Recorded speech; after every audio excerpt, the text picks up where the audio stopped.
félicité, j'ai envie de dire, par les siens, par ceux qui m'ont soutenu depuis le début.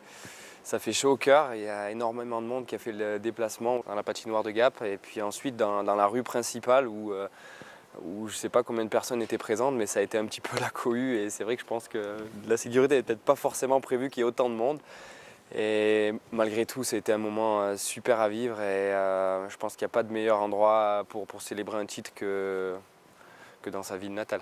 C'est une très belle histoire avant tout, d'être partis ensemble l'année dernière et d'y arriver de cette façon. C'est vrai que j'en suis fier et je suis fier d'eux parce qu'ensemble c'est beau et je pense inédit d'ailleurs de réussir à faire un doublé titre constructeur et pilote la première année pour une première campagne en championnat du monde. Donc c'est magnifique et ouais, on se sent super bien avec eux et je pense que l'histoire va durer encore quelques années, en tout cas pour la collaboration, pour les victoires, à nous et à eux de continuer de travailler de la même manière. Ouais, je ressors souvent le rallye de Suède parce que c'est la première victoire avec l'équipe et dès la deuxième course, un rallye exceptionnel où on a attaqué du début à la fin, où on a pris un plaisir immense dans la voiture.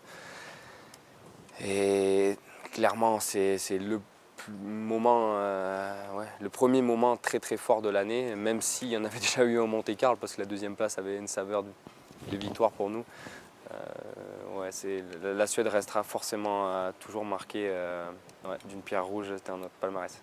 Bien sûr qu'il nous a félicités et ça m'a fait énormément plaisir. J'en doutais pas qu'il allait le faire. C'est un très grand champion. Je pense qu'on a beaucoup de respect l'un pour l'autre. Et avant tout, cette année, on a vécu une fois de plus 4 belles confrontations. Et puis, voilà, les statistiques, de toute manière, resteront très serrées entre nous sur les dernières saisons, là, 2011 et cette année. À chaque fois qu'on s'est confrontés, ça a toujours été très serré. Une fois, c'est l'un qui a gagné, une fois, c'est l'autre. Et voilà, on va tout faire pour que la succession soit assurée pendant quelques années, si possible, pour que la France continue à dominer le championnat.